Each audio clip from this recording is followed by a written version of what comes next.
Mr. Speaker. Tardiness is next to godlessness. But what's more important than that is making sure that with the Olympics coming up, we have the capacity that we have a fair competition.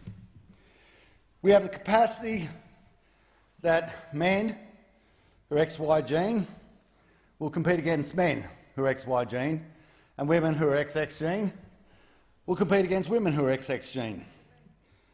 The reason I bring this up is we now have what I believe is one of the greatest incursions into women's rights.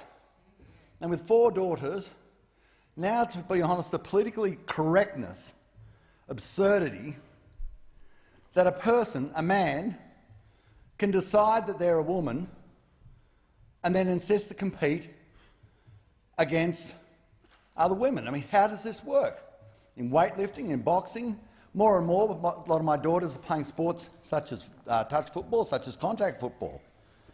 And this is just not, this is not fair. This is not right. For us to make sure that this doesn't happen, we have to deal with such issues as one of the women's weightlifters, which will come from New Zealand, wants to compete as a woman, but the reality is her genetic makeup is XY. She's not a she, she's a bloke, she's a man. And of course this stirs people up. They think it's an outrageous statement that for once, when we talk about climate, you can never move away from the science, but apparently when you talk about genetics, you can just leave the science for dead. It's completely and utterly irrelevant. It's just how you feel about things for the day. Now, why is it seen to be somehow allowable that you get the absolute supremacy of male rights over women's rights because of the views of an incredibly small portion of people who were born XY? So let's take away calling people women and men anymore. Let's just call them exactly what they are. Born XY, born XX. But if you were born XY or you were born XX, there is nothing on God's earth that is going to change it. There is nothing on the non-God's earth that's going to change it. There is nothing that science can possibly change it. There is nothing in the weather that will change it. It is just an absolute scientific fact.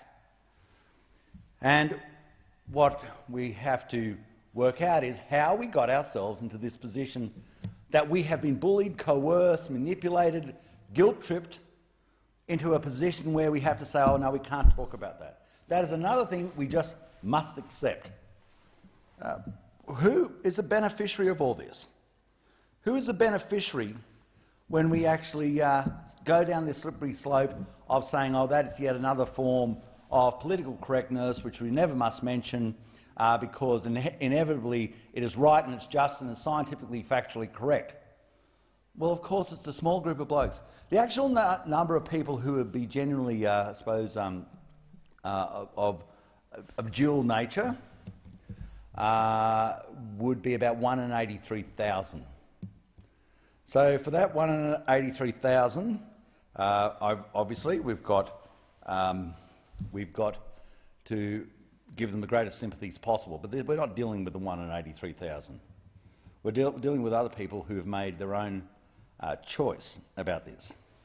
Now, the ARC and Sports Australia released the Trans and Gender Diverse Inclusion Policy Guidelines in June 2019 that prioritises gender identity over sex and promotes the idea that a person can register to compete in the sports category of their choice. This includes accessing the toilets, change rooms, overnight accommodation of their choice. A person's transgender status is also to be kept confidential. When my daughters or my sons go to play sport as a young person, they also have the right to be kept in a position which their parents deem safe and which I believe is for them safe. And this means honesty in science.